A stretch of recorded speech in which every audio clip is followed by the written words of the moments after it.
The lock turned faster than I'd ever heard it. Then, slam. The front door hit the wall so hard a picture frame fell off the hallway shelf. I was still sitting on the couch, pretending to scroll through my phone, but really? I was just waiting for this exact moment. She was supposed to be at work. Said she was still buried in campaigns and might be late getting back. But my text? It detonated something. All I wrote was, "No rush. Our single neighbor dropped by for coffee. Said she missed me." 12 words. One white lie. That's all it took. Now she was standing in front of me, breathing like she ran here from Mars. Not a single folder, not a laptop bag, not even her badge from the office. Just her, wild-eyed, hair a mess, keys still in her hand. "Where is she?" Her voice cracked. "She left," I said. "Why?" She didn't answer. She just stared, frozen. Then her eyes did this weird flick down to the hallway, our bedroom hallway. Not the front door, not the kitchen, the hallway. That's when I knew. She wasn't storming in to stop Amanda from flirting with me. She was storming in because she thought she'd left something behind. I didn't blink, didn't breathe, just waited. She finally walked past me and opened the bedroom door. Slowly, looked around like she expected to find someone hiding in the closet. I stayed silent, heart pounding. When she came back out, she tried to act normal. "Oh, sorry. I just didn't want her around you like that." Her voice was suddenly soft, apologetic. She even reached for my hand. But her pupils? Blown wide. Her fingers? Ice cold. She wasn't upset about the neighbor. She was terrified of what I might have found. And 15 minutes later, when she went to take a shower, I checked her purse. There was no wallet, no work ID, no charger, no tampons, no receipts. Just one single hotel room key card, with yesterday's date printed in black letters. And the name of a hotel I didn't even know existed. I held the key card like it was made of acid. My fingers were sweating, my mouth dry. I flipped it over, hoping it would just be a hotel spa coupon or a free parking token or anything that didn't scream, "You've been lied to." But there it was. A plain white plastic rectangle with black print. Room 407, Laurel Towers Hotel, Tuesday. Tuesday. The same Tuesday she said she worked late. The same Tuesday I waited for her with reheated dinner and stupid hope. I didn't confront her right away. No, I'm not that guy. I'm the kind who spirals in silence, opens 3 tabs on Google to search what to do when your wife lies, and then gets distracted by a YouTube video on how to install fish tank lights. I'm pathetic, I know, but I couldn't shake it. Something was off. That room key wasn't from a chain hotel. Laurel Towers was a boutique place downtown. Fancy, private, and expensive. Not the kind of place someone goes to unwind after work. It's the kind of place where secrets are kept between champagne glasses and elevator doors. So, the next morning, I left early. Told her I had an install in Muncie. Truth was, I drove straight to Laurel Towers and walked in pretending I was picking up a lost charger. The guy at the desk barely looked up. I said, "My wife was here Tuesday. Left her charger, room 407. He typed something, then paused. "There's no female guest in that room. That was a reservation under a Mr. Benjamin Latner." I swallowed. Right. Yeah, he's my cousin. But I was already burning inside. Benjamin Latner. I didn't know the name, but it felt like it knew me. I went home feeling like I'd just driven through a fire. I didn't cry. Not yet. Instead, I opened her laptop. She rarely logged out. This time, I wasn't looking for messages. I went for calendar invites. And there it was, hidden under a fake folder titled Q4 Strategy Sessions. Tuesday, 5:30 p.m. Ben, LTH. Ben. Laurel Towers Hotel. She didn't even try that hard to hide it. She came home that night with Thai food like nothing had happened. Kissed my cheek. Laughed at some dumb joke on TV. I watched her, wondering how many lies could hide behind one smile. I didn't sleep. I just stared at the ceiling, waiting for the next lie to fall out of her mouth. But instead, she made a mistake. She left her Apple Watch charging in the bathroom. And when I picked it up the next morning, it buzzed with a message. From Ben. Tuesday was perfect. Same time next week. I stared at the message on her Apple Watch so long the screen dimmed. My thumb hovered over the reply button, and for once in my life, I didn't overthink. I didn't cry. I didn't collapse. I just acted. I tapped reply and typed. Absolutely. Same time, same room. Can't wait. Then I sent it. My heart was pounding. I didn't even know what I was doing. I just knew I had to know how deep it went. Who was this Ben guy? How long had this been going on? How many lies had she stacked like cards while I kept trying to fix a marriage that was clearly already broken? I deleted the message from the watch. She never checked it anyway. Then I sat on the edge of our bed and watched her sleep. Kendra looked so peaceful, like she didn't have a single worry in the world. Her ring was still on. Her hand, the one I used to hold during thunderstorms, rested on her pillow like it hadn't just ruined everything. I didn't say a word that morning. I kissed her forehead. I even made her coffee. I don't know what kind of idiot that makes me, but I did it. Because I wasn't done yet. Around noon, Ben responded. You have no idea how happy that makes me. I'll bring that dress again. What dress? I reread the message 5 times. My stomach turned. I pictured them together, laughing at me. Or worse, not even thinking of me at all. I wondered if she wore the same perfume with him. If she told him the same stories about her childhood that she once whispered to me under blanket forts. That night, I asked her casually, You working late next Tuesday? She didn't flinch. Yeah, big campaign push. Might be a long one. I smiled. I nodded. I swallowed the bile. But inside, something shifted. I wasn't going to cry into my pillow anymore. I wasn't going to keep pretending this was salvageable. No. If she could act behind my back, I could act right to her face. So the next morning, I booked a room at Laurel Towers, room 407. I even called ahead and asked to confirm that Mr. Benjamin Latner had reserved it again. He had. Same time. Same day. This wasn't just a fling. This was a schedule. I didn't know what my plan was. I just knew I had to be there. Had to see it for myself. Maybe I wanted closure. Maybe revenge. Maybe just proof that I wasn't crazy. That I hadn't imagined all the signs. But what I didn't expect was who else was going to show up that day. Because Ben? He wasn't just some guy from her office. He was someone I already knew. I couldn't stop pacing. Tuesday was still 4 days away, but I was unraveling by the hour. Every second I spent in that house, I felt like I was standing in a crime scene no one else could see. Every cabinet she opened, every time she smiled at her phone, every minute she disappeared into another room, I was dissecting it all. Tuesday came. I checked into a room 2 floors above hers, 1 hour before their scheduled time. I left the curtains open, positioned a small GoPro in the hallway, and sat there in silence, watching the elevator numbers change on the panel by the door. My heart thudded so loud I could barely think. But when the elevator finally stopped at the 4th floor and the doors opened, it wasn't her who came out first. It was him. Ben. I froze. Because I knew that face. He wasn't just some stranger. Not a coworker. Not a secret Tinder match. He was my cousin. Ben Latner. The same guy who gave a toast at our wedding. The same guy who let me crash on his couch after my father died. The same guy who told me, You two are perfect together, Marsh. Don't screw it up. I nearly threw up in the bathroom sink. He walked down the hallway confidently, carrying a small black duffel bag like he'd done this a dozen times before. Maybe he had. Maybe more. A few minutes later, Kendra arrived. She didn't look nervous. She looked happy. That hurt more than I thought it would. She knocked once. He opened the door, and they vanished behind it like 2 pieces of a puzzle that were never supposed to fit, but somehow did. I didn't know what to do. I sat on the edge of my bed for nearly an hour. Not crying. Not even breathing properly.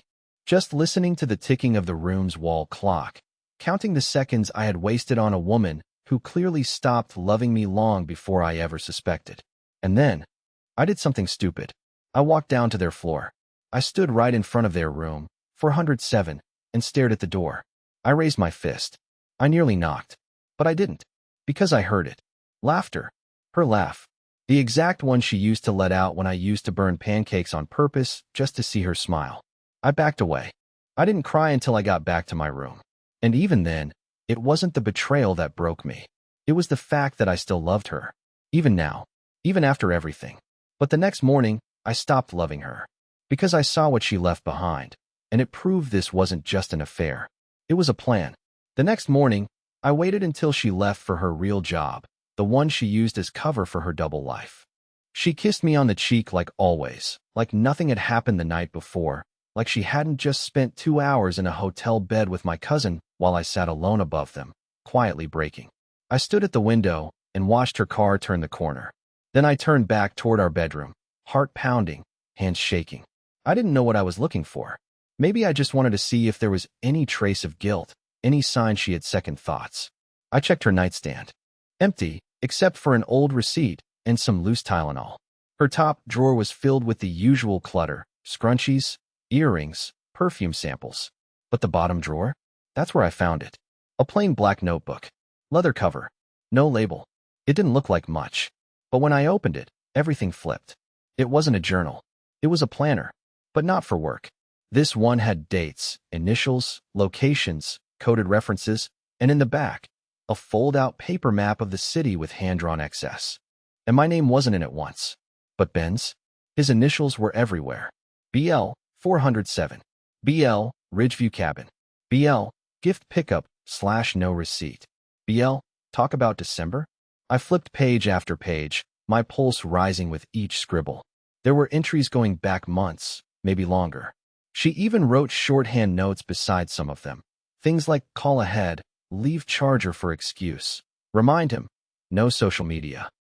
And then, at the bottom of a page marked just 3 weeks ago, was a sentence that hit me harder than anything else ever could. M needs to stay soft. Don't push too far. Yet. M, that's me. Marshall. Stay soft? Like I was a prop in a game she was managing. Like I was a dumb little obstacle she just had to keep calm while she built whatever twisted future she was planning with my own blood relative. I sank to the floor with the notebook still open in my lap. I don't know how long I sat there. Long enough for the daylight to shift. Long enough for the numbness to wear off and the anger to settle in. This wasn't an affair anymore. It was a strategy. She wasn't slipping. She was coordinating. And I'd been too slow, too trusting, too soft to see it. But not anymore. Because if she was playing a game, she just taught me the rules. The planner was still sitting on the kitchen counter when she came home that night. Open. Page marked. Red ink circled around her phrase. M needs to stay soft. She didn't see it right away. She walked in humming. Tossed her keys in the dish. Gave me a kiss that tasted like betrayal and Thai noodles. I watched her from the table, wondering how many times I'd let this woman lie straight to my face and still thanked her for dinner. And then her eyes landed on it. She froze mid-step. No gasp. No scream. Just silence. The kind that you can feel in your bones. Her eyes darted from the planner to me, then back again. I didn't say a word. Just raised an eyebrow and took another sip of water. You went through my stuff? She finally said, voice low and even. I nodded. And apparently, you've been going through my life. She didn't deny it. She didn't even look sorry. Instead, she tried to reach for it. I placed my hand over the page. You've been tracking your affair like it's a business campaign, I said. Color-coded and everything. Still nothing. Just that blank stare. She always had this way of turning off emotion when she wanted to win an argument. But this wasn't an argument anymore. This was the final round. So what's the plan? I asked. Divorce me and ride off into the sunset with my cousin? Keep using me until I sign the house over? She finally blinked. You're being dramatic. That's when I laughed. I don't know why. It just spilled out of me. The way she said it, like I was the problem. Like her notebook full of hotel codes and emotional manipulation was some casual misunderstanding. But she wasn't ready for what I said next. I responded to Ben. As you. Set up another meeting. Same hotel. Same time. He's expecting you. That shook her. Her expression cracked. Just a flicker, but it was there. I saw the panic she'd tried so hard to hide. Her voice wavered when she asked, What? What did you say to him? I leaned in. I told him to bring the dress again. She stepped back. You had no right. No, you had no right. I snapped. I gave you everything. I paid for your car, your half of the mortgage, supported your career while you ran around building this twisted little schedule with my family. Then I stood. I walked to the door, grabbed my jacket. Where are you going? She asked, finally sounding like she cared. But I wasn't buying it. I'm going to be at the hotel too, I said. But not in 407. And just like that, I left her standing there with the planner, the guilt, and all her carefully managed lies unraveling at once. Because next Tuesday, that wasn't going to be just another secret meeting. It was going to be a reckoning. I didn't sleep the night before. I lay on the couch fully clothed, staring at the ceiling, heart thudding like a war drum. Every time I closed my eyes, I saw her laughing. With him. In that room. In 407. And all I could think was, this ends now. The morning of the meeting, I left the house before she woke up. She probably thought I was at another aquarium job. I didn't care what she thought anymore. I had work to do. I'd reserved a room on the same floor as theirs, room 411, just 3 doors down. From there, I could see the hallway camera I planted, and thanks to a friend in building security, I had access to the hotel's private event suite. It wasn't much, just a glass-walled conference room with a direct view of the elevator and a private monitor feed. And I had something else with me too, a flash drive.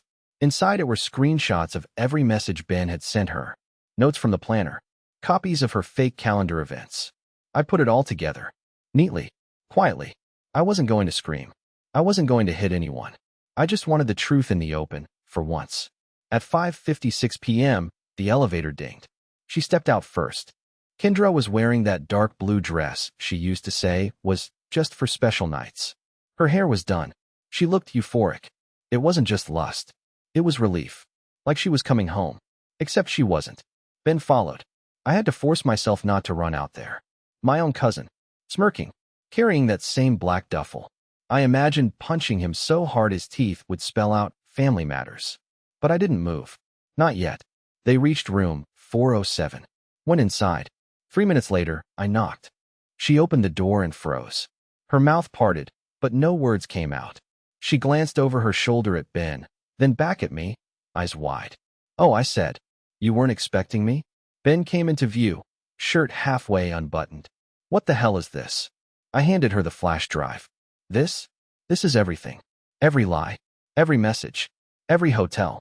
Every entry in that little planner of yours." She reached for it. I pulled it back. "No, you don't get to spin this. I've already emailed copies to 3 people, including your boss, and Ben's wife." Yeah, that was the part one hadn't mentioned yet. Ben's wife. Sarah, a woman I hadn't spoken to in years. But last week, I reached out. I didn't think she'd respond, but when she did, it all came crashing together. She'd been suspicious, too, of his late-night gym sessions and his frequent strategy retreats. So I sent her what I had, and she sent me what she had. Together, it painted the full picture. Now, Ben was backing away like a cornered rat. "You've gone crazy," he muttered. "No," I said calmly. "Crazy would have been smashing your face in the first night I found out. This is just me letting the truth do the work." Kendra tried to speak, but I cut her off. "We're done. You'll hear from my attorney tomorrow. I'm keeping the house. I'm keeping the savings. And don't even think about touching my dog." Then I turned and walked away. I didn't need to see them panic. I didn't need to scream. I'd already won. Because nothing hurts a liar more than silence. I don't remember the elevator ride down. My ears were ringing. My hands were shaking. All I could hear was my own heartbeat, thumping out every betrayal like a war drum. But when those hotel doors slid open and I stepped back out into the cool evening air, something strange happened. I breathed. Not the shallow, anxious breaths I'd been taking for weeks. A real one. Deep. Full. Cleansing. Like I hadn't even realized how long I'd been drowning until I finally came up for air. For the first time in months, maybe years, I wasn't walking on eggshells. I wasn't wondering where she was, or who she was texting, or why my gut always twisted at the sound of her ringtone. I was just walking. Free. I drove straight to my brother's cabin up north. He wasn't using it, and I needed space. Space from her. From Ben. From the wreckage of what I thought my life was supposed to be. I sat by the lake that night with a cheap beer and a thick hoodie, and for hours I just stared at the water, letting the silence soak in. That silence healed more than I thought it could. In the weeks that followed, everything changed. The divorce moved quickly, because I'd kept my receipts. Kendra didn't fight it. Maybe because she knew she'd lose. Maybe because deep down, she knew she already had. Ben's wife filed, too. Turns out she wasn't as oblivious as he thought. She just wanted proof. And I gave it to her. The best part? I didn't fall apart. I fixed up the spare room. Rebuilt my reef tank like I'd always wanted. Took a weekend trip to Asheville. Read books I'd ignored. Sat through thunderstorms without crying in the dark. I stopped blaming myself. I stopped waiting for her to come home. And one random Thursday afternoon, while I was picking out light bulbs at a hardware store, I met someone. Her name's Elsie. She laughed at the way I read wattage labels like they were poetry. I told her my story. She didn't flinch. She just said, "Well, you're here now, so something worked out." And you know what? She was right. Something did work out. Because walking away from Kendra wasn't the end of my story. It was the beginning of the part where I finally started living it.